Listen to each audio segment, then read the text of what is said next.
Never forget these two teams faced off in the first round of last year's playoffs.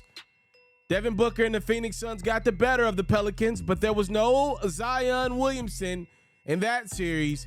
He's back now, and boy, did he have an impact on this basketball game. Zion with the score. Other end we go. It's CP3 trying to find his way back in that Suns lineup. He knocks down the three.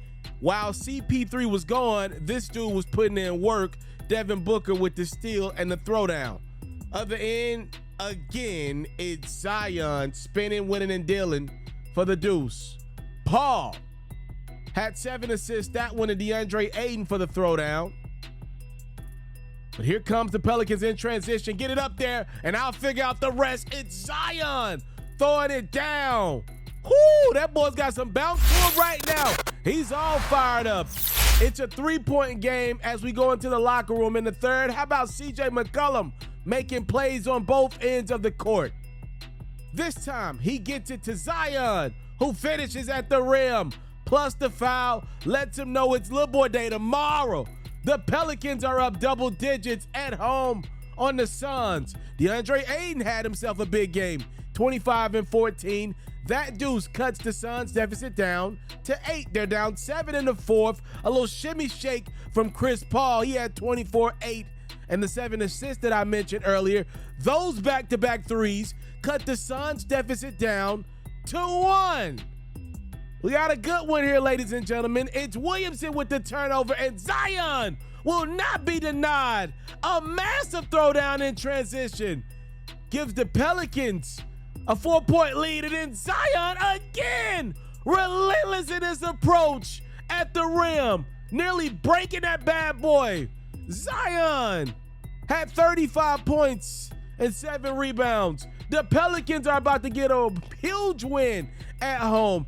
And to add insult to injury, it's Zion in the closing seconds with a major windmill jam to the chagrin of the Phoenix Suns. For obvious reasons, the game was clearly over. Now it's time for me to let you know I don't want to go to the club with you tonight. Don't call me no more. Don't text me no more. Anywho, the Pelicans get the major win at home by 11.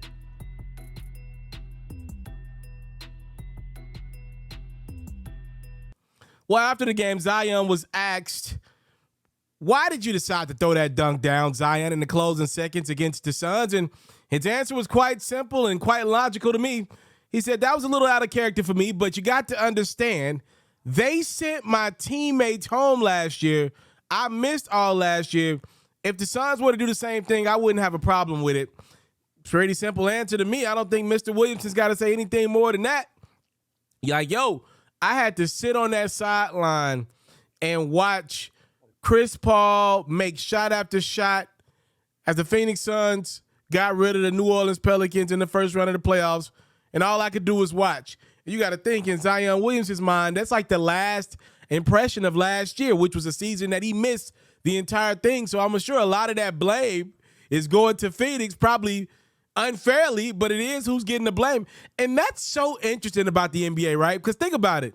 That Suns-Pelican series was really good.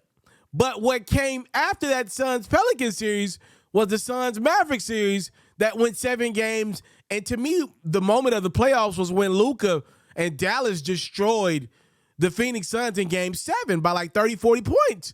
So in my mind, when I think Phoenix this year, I think Dallas. But that's kind of ridiculous of me to just do that. That's one-sided of me, because there was a series that probably was a little better game for game than the Phoenix-Dallas series in the first round between the Suns and the Pelicans. But again, because the Suns ended up losing in dramatic fashion to Dallas, I feel like we kind of forgot how good that Suns-Pelicans first round matchup was. I think for Phoenix, this is not a bad thing. That they, to me, I need to show. All I need to know in life is that people care. My wife, my family, my friends, my close friends, people I work with. To me, as long as you care, I can get in the ring with you. As long as I know you care, your heart is in the right place, we can get in the ring. The Suns, to me, are in the midst of what seems to be they've already climaxed in the finals against the Milwaukee Bucks, and now they're starting to come down a little bit. And they got some team turmoil. Their owner's about to sell their team, sell the team. And obviously, DeAndre Ayton, I don't think he wants to be there, even though he had a good game in this one. Devin Booker's on the rise. Chris Paul's on the decline. Jay Crowder ain't played a game this year. Cam Johnson dealing with injury. All that great stuff. I could very well see this Suns team, even though they're like right there at the top of the West, being one of the teams to sell after this year if they don't figure it out in the playoffs. Phoenix is not notoriously known for paying a lot of money for a lot of salaries. So with them and all this, rumor turmoil going around, Monty Williams and company, the fact that they're able to say it ain't about just individual stats. They could have just let Zion rock out, get that dunk, and not care about it, but they cared. That Zion dunk still mattered to them. They still care about not just themselves, but they still care about the team. That's what that passion showed after the game, that it's still Phoenix Suns, the team, not just everybody get theirs, which I think could pay dividends for this team down the line. They're still top 2 out West, even though they've had this turmoil. So kudos to them for still caring about the product and the disrespect to the product. So look, you're never going to hear your boy Pharaoh get mad at teams caring about regular season games. If there is another reason for these two teams the next time they play each other, since they finished up their series matchup already, if this is another reason for these two teams to get excited about playing each other next year's regular season and definitely in the playoffs, then I'm fine with that. I'm happy about that. It was a dunk that was unnecessary, but I'm never mad at people making other people excited about regular season games in the future.